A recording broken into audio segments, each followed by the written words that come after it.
Hey guys, Shani Layton here, RSPCA Ambassador. Today I'm here with Inspector Danny. Today I'm here with Inspector Frank. Frank, I've been hearing so much about the Inspectorate, but I don't actually know the nuts and bolts. Can you help me out with that today? The Inspectorate is investigating welfare reports. Yeah. Generally those welfare reports are received from members of the public. Yeah. And sometimes our external stakeholders such as police, council and other bodies, welfare bodies. Yeah.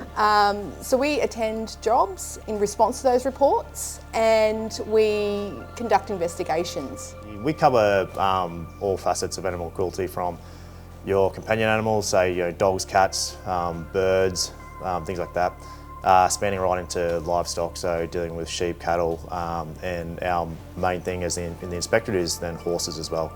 So we cover off on all things horse welfare. So. And what area of Victoria do you look after? I look after the southwest region. I'm part of a team of 7. My area consists of pretty much the border of Geelong Council through to the South Australian border. So I go right through the coast. I feel like I've got one of the best areas in the Inspectorate. But beautiful. Yes. So I work in the southwest region of Victoria, and my sort of patch I predominantly cover from Ballarat region out to the Grampians. Within that I respond to all reports of animal cruelty in that area. And across all of those different kinds of animals, is there anything that stands out most for you at the moment in the reports that you're getting? In our region, obviously being out in Western Vic, we're still facing drought conditions. So a lot of the livestock, and mainly with the horses, we're struggling with feed, obviously graze on the ground. There's also been quite an uptick in hoarding cases within the Inspectorate. So they're just the top things that we're mainly sort of focusing on at the moment. We could get a report regarding livestock, hobby farms, companion animals, pocket pets, fish, crocodiles. What? Crocodiles? Crocodiles, reptiles, snakes. Yeah. Welfare reports I don't think there's much I haven't been to over the years as being an inspector. So being an inspector, what powers do you have? So if you come across a case of animal cruelty, what are you authorised to do? We enforce the Prevention of Cruelty to Animals Act 1986. We have specific powers within that act. We have to act within the confines of that act. After that, we have tools in our kit that we can use in the act. Those tools we can bring out. Yeah. We can provide an instruction. So we go beyond the advice stage where there's an offence that's likely to occur or is occurring. So we're providing an instruction, and then we have the ability to provide that person with choices. So we have other options that they can take up in order to prevent committing an offence. If we get to the stage where they've committed an offence and we can no longer go backwards, we can't backtrack, we can't provide advice, we can't provide an instruction. It's an immediate welfare concern. We use our emergency powers.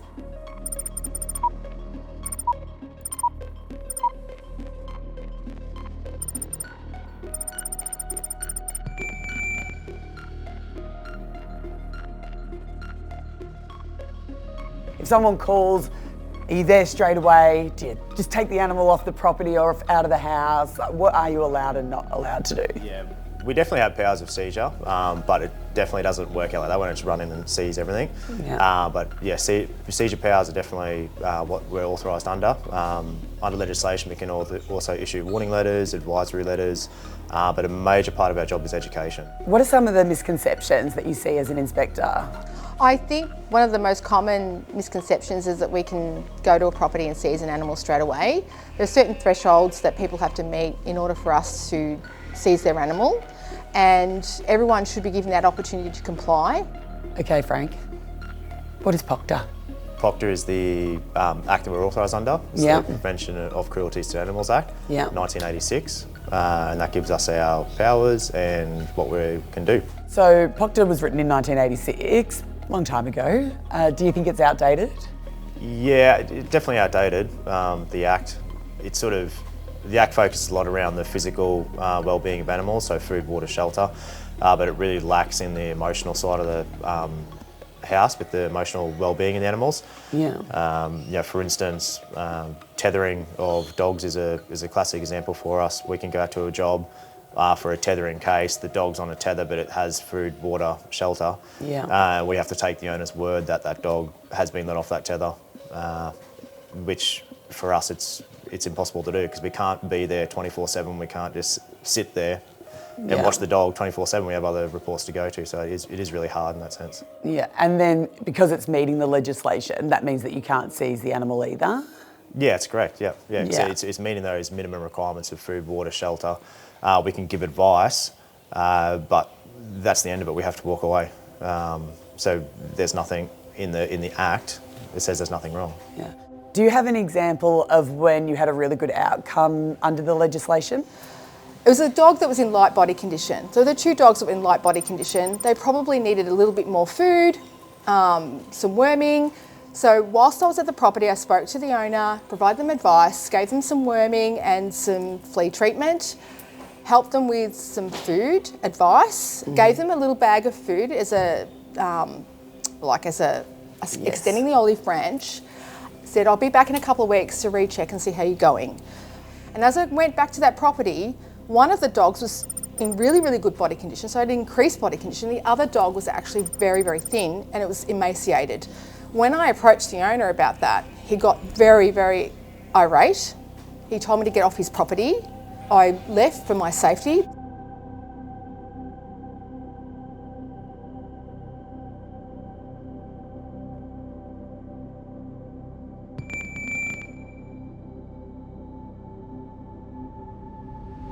Safety is a big aspect of our role. We're constantly performing risk assessments. I left the property, I called the police because he'd made threats, and we went back and I seized that dog for its welfare. Eventually that case was prosecuted through the courts and we got a really good outcome. We got a banding order, we got our costs recovered, that's all the veterinary costs, and that person received a conviction. Wow. Was there another scenario or another job that you've been to that you didn't quite get the outcome that you were after? Definitely, as I touched on before, just with general cases with tethering. Another prime example is with crating of dogs or dogs that are in dog runs, where we know the animal hasn't been let out of that dog run, but like I touched on earlier, we can't enforce that. It meets the minimum requirements. So it's those kind of jobs that you go back to regularly, and you know that that dog, isn't getting its emotional well-being fulfilled. So it's those jobs that really let us down. Yeah, that must be really hard for you. Yeah, definitely, 100%. Yeah, it's those jobs, tear you apart and that. But unfortunately, we have to act within legislation. We can't go outside of that, and that's what we have. That's what we've got to do. So, as an inspector, you investigate and prosecute animal welfare cases. How does an investigation start? The investigation usually starts because we receive a report regarding a welfare concern. Usually those reports are made by members of the public. We receive that report, it then is triaged. It goes through a system of checking various things. So if there's any red flags that come at the property for violence concerns, from there we'll receive the report once it's been triaged, so we know. If there is violence concerns, we can attend with police. We can also attend with council if there's council issues there. There could be issues that council officers can also investigate, that the Department of Ag officers, welfare officers can also investigate. Oh, wow. We work together with those agencies. We attend the property and we start our investigation. Is your job dangerous? Have you ever had any safety concerns once you've shown up to a job? Definitely, yeah. So majority of cases are fine, but you do get the odd one where the owner or the person in charge of the animal may be under the influence of drugs or alcohol, which can make it quite tricky. And a lot of people will revert to aggression straight away. But we're trained to handle that, and we're also trained in de-escalation techniques, which generally works out pretty well. I have had people that are aggressive towards me in the past. I've had a few cases. Stay there! Stay! Stop it! Stay!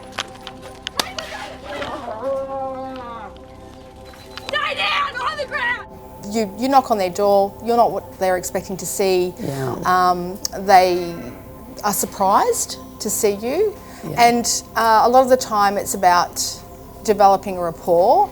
If you've gone to a case, do you always prosecute? So you've just got to the case and whatever it might be, are they 100% going to get prosecuted? No, absolutely not. Our first aim at any property is to assess for compliance as to whether that there's an offence occurring or whether it's likely to occur, and provide education advice at the first instance. And what is your average caseload? Like, you cover such a large area, like you're saying, for Geelong all the way to the South Australian border. What is the most cases that you have at any one time? I think it differs from area to area, but for me personally, I probably have around 20, maybe 15 to 20 assigned cases at any one time. And how many cases would you be juggling at once? You can average from anywhere from, say, 10 to 30 jobs at once. Plus then you've got brief work that you're doing on top of that. Like I said, you've got criticals then coming in, so you're very much all over the shop, and you have to manage that. And I've often got multiple cases, like maybe around about that same amount, where I'm case managing. So I'm going back to properties to do rechecks, or I'm checking for outcomes, verifying information. So I've got cases running in the background as well as all the new cases that are coming in continuously.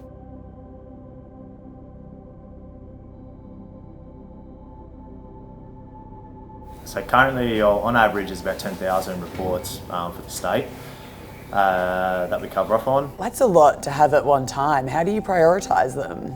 Well, they're prioritised based on their risk. So their risk assessment to inspectors, risk assessment to the animal, and so they're triaged that way. If there is a job that comes through that's critical, everything else is put aside, because we need to obviously get to that case straight away and deal with the immediate welfare concerns and potentially use our emergency powers. If the community are making a majority of the calls, what's their role in animal welfare?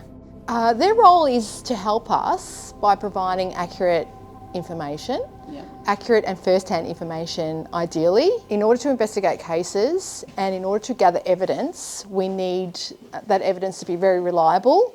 And in order to put a prosecution together, that evidence needs to be accurate. In this day and age, there's obviously a lot of media attention on social media, a lot of traffic through that. People make reports to us off social media. As we all know, a lot of posts on social media can be inaccurate and not first-hand accounts of what's going on at properties. So for us, when you're making a report, you really need to keep that in mind, that first-hand evidence, or those eyewitness accounts, are the ones that hold the most weight and more accurate. Whereas if you're reporting something off social media, it could be inaccurate and wasting our time. So, yeah, because I don't look at social media anymore. I can't. The amount of misinformation that people write when they get on the keyboard, 100%. It's so disheartening to read that negative, all that negative feedback from people that don't really know what they're talking about. Yeah. And sometimes some of the cases, I know about the cases because, I might be an investigator in one of those cases, and you see people writing stuff that's so inaccurate about, we're not doing this, we're not doing that, we wouldn't do that, or we can't do this. And it's like, just spreading misinformation. And we are people too, we're humans too. We're doing a really hard job. We're in the field looking at situations that most people can't look at, most people can't fathom, and we're doing that repetitively. The resilience that inspectors carry, that have developed over the years, to be an inspector, you really need to be resilient, because the stuff that you see and the stuff that you have to investigate and the stuff that you have to listen to. So I just shut social media down these days. I don't even go there. Can't. No. Have you ever had a case that the outcome didn't go your way? Yeah, absolutely I have. I have sometimes put months and months of work into a case, investigating it, gathering evidence, preparing a brief of evidence. it goes to court, and sometimes we don't get the outcomes that we're looking for. We put so much work and passion into investigating a case. It's very... That was perfect. No, it was really good. And even when you stopped, it was good. Like there was that. I just feel like I want to say like it's exhausting. Yeah. Like that's what I wanted to say. Like it is exhausting. Yeah. And it's like because you've done everything you can to that point as an inspector. Like, and that's as far as you can take it. Yeah. If there was anything that you could say to the community on behalf of yourself and all the other inspectors, or if there's one thing that you would want them to know, like what would that be? I think it would be just keep supporting us to do our role. We are all great people. We are passionate about animal welfare and we do a really good job. You do a great job, and I think that if what we can do as the community is just give you a piece of positivity to help you with the hard stuff that you see every single day, I think that that's probably the least that we can do. So thank you so much, Danny, for everything that you do, your passion, and we're just so lucky to have you here at the RSPCA, and thanks for sharing everything about being an inspector with us today. Thanks, Shani. Thanks for the opportunity. Well, Frank, thank you so much for your time. I've learnt so much about the Inspectorate and what you get up to in the day-to-day and what you are and aren't allowed to do. And just thank you so much for all you do for the animals in our community. Thank you.